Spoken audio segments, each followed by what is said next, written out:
अध्याय 5 कर्मयोग कृष्ण भावना भावित कर्म।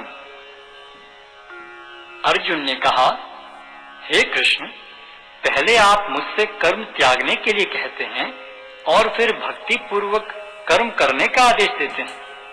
क्या आप अब कृपा करके निश्चित रूप से मुझे बताएंगे कि इन दोनों में से कौन अधिक लाभप्रद है? श्री भगवान ने उत्तर दिया, मुक्ति के लिए तो कर्म का परित्याग तथा भक्ति में कर्म दोनों ही उत्तम हैं, किंतु इन दोनों में से कर्म के परित्याग से भक्ति युक्त कर्म श्रेष्ठ है। जो पुरुष न तो कर्म फलों से घृणा करता है और न कर्म फल की इच्छा करता है, वह नित्य सन्यासी जाना जाता है। हे महाबाहु अर्जुन, ऐसा मनुष्य समस्त द्वंद्वों से रहित होकर भवबंधन को पार कर पूर्णतया मुक्त हो जाता है। अज्ञानी ही भक्ति को भौतिक जगत के विश्लेषणात्मक अध्ययन से भिन्न कहते हैं। जो वस्तुतः ज्ञानी हैं वे कहते हैं कि जो इनमें से किसी एक मार्ग का भली भांति अनुसरण करता है वह दोनों के फल प्राप्त कर लेता है। जो यह जानता है कि विश्लेषणात्मक अध्ययन द्वारा प्राप्त स्थान भक्ति द्वारा भी प्राप्त किया जा सकता है, और इस तरह जो सांख्य योग तथा भक्ति योग को एक समान देखता है वही वस्तुओं को यथारूप में देखता है। भक्ति में लगे बिना केवल समस्त कर्मों का परित्याग करने से कोई सुखी नहीं बन सकता, परंतु भक्ति में लगा हुआ विचारवान व्यक्ति शीघ्र ही परमेश्वर को प्राप्त कर लेता है। जो भक्ति भाव से कर्म करता है, जो विशुद्ध आत्मा है और अपने मन तथा इंद्रियों को वश में रखता है, वह सबों को प्रिय होता है और सभी लोग उसे प्रिय होते हैं। ऐसा व्यक्ति कर्म करता हुआ भी कभी नहीं बंधता। दिव्य भावनामृत युक्त पुरुष देखते, सुनते, स्पर्श करते, सूंघते, खाते, चलते फिरते, सोते तथा श्वास लेते हुए भी अपने अंतर में सदैव यही जानता रहता है कि वास्तव में वह कुछ भी नहीं करता। बोलते, त्यागते, ग्रहण करते या आंखें खोलते बंद करते हुए भी वह यह जानता रहता है कि भौतिक इंद्रियां अपने अपने विषयों में प्रवृत्त हैं और वह इन सब से पृथक है। जो व्यक्ति कर्म फलों को परमेश्वर को समर्पित करके आसक्ति रहित होकर अपना कर्म करता है, वह पाप कर्मों से उसी प्रकार अप्रभावित रहता है जिस प्रकार कमल पत्र जल से अस्पृश रहता है। योगी जन आसक्ति रहित होकर शरीर, मन, बुद्धि तथा इंद्रियों के द्वारा भी केवल शुद्धि के लिए कर्म करते हैं। निश्चल भक्त शुद्ध शांति प्राप्त करता है, क्योंकि वह समस्त कर्म फल मुझे अर्पित कर देता है। किंतु जो व्यक्ति भगवान से युक्त नहीं है और जो अपने श्रम का फल कामी है, वह बंध जाता है।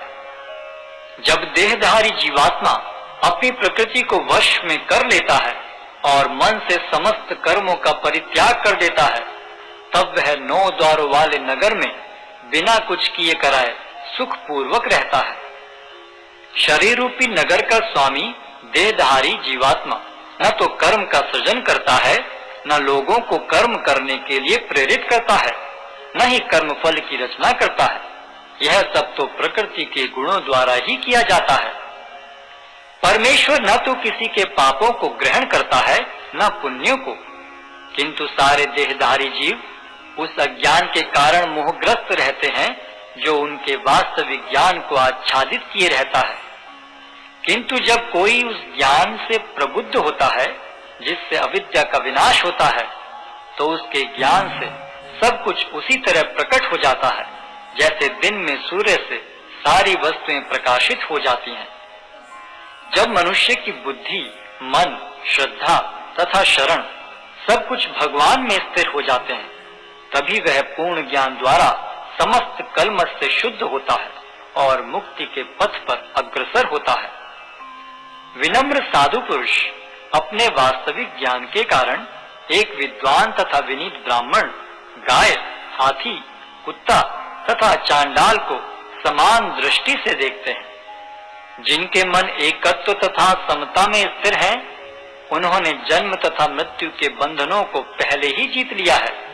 वे ब्रह्म के समान निर्दोष हैं और सदा ब्रह्म में ही स्थित रहते हैं। जो न तो प्रिय वस्तु को पाकर हर्षित होता है और न अप्रिय को पाकर विचलित होता है, जो स्थिर बुद्धि है, जो मोह रहित है और भगवत विद्या को जानने वाला है, वह पहले से ही ब्रह्म में स्थित रहता है। ऐसा मुक्त पुरुष भौतिक इंद्रिय सुख की ओर आकृष्ट नहीं होता, अपितु सदैव समाधि में रहकर अपने अंतर में आनंद का अनुभव करता है। इस प्रकार स्वरूप सिद्ध व्यक्ति पर ब्रह्म में एकाग्र चित्त होने के कारण असीम सुख भोगता है। बुद्धिमान मनुष्य दुख के कारणों में भाग नहीं लेता, जो कि भौतिक इंद्रियों के संसर्ग से उत्पन्न होते हैं। हे कुंती पुत्र, ऐसे भोगों का आदि तथा अंत होता है, अतः चतुर व्यक्ति उनमें आनंद नहीं लेता। यदि इस शरीर को त्यागने के पूर्व कोई मनुष्य इंद्रियों के वेगों को सहन करने तथा इच्छा एवं क्रोध के वेग को रोकने में समर्थ होता है, तो वह इस संसार में सुखी रह सकता है। जो अंतःकरण में सुख का अनुभव करता है, जो कर्मठ है और अंतःकरण में ही रमण करता है तथा जिसका लक्ष्य अंतर्मुखी होता है, वह सचमुच पूर्ण योगी है। वह पर ब्रह्म में मुक्ति पाता है और अंततोगत्वा ब्रह्म को प्राप्त होता है। जो लोग संशय से उत्पन्न होने वाले द्वेष से परे हैं, जिनके मन आत्म साक्षात्कार में रत हैं, जो समस्त जीवों के कल्याण कार्य करने में सदैव व्यस्त रहते हैं और जो समस्त पापों से रहित हैं, वे ब्रह्म निर्वाण को प्राप्त होते हैं। जो क्रोध तथा समस्त भौतिक इच्छाओं से रहित हैं, जो स्वरूप सिद्ध आत्म संयमी हैं और संसिद्धि के लिए निरंतर प्रयास करते हैं, उनकी मुक्ति निकट भविष्य में सुनिश्चित है। समस्त इंद्रिय विषयों को बाहर करके, दृष्टि को बाहों के मध्य में केंद्रित करके, प्राण तथा पान वायु को नथुनों के भीतर रोककर और इस तरह मन, इंद्रियों तथा बुद्धि को वश में करके जो मोक्ष को लक्ष्य बनाता है, वह योगी इच्छा, भय तथा क्रोध से रहित हो जाता है। जो निरंतर इस अवस्था में रहता है, वह अवश्य ही मुक्त है। मुझे समस्त यज्ञों तथा तपस्याओं का परम भोक्ता, समस्त लोकों तथा देवताओं का परमेश्वर एवं समस्त जीवों का उपकारी एवं हितैषी जानकर मेरे भावनामृत से पूर्ण पुरुष भौतिक दुखों से शांति लाभ करता है।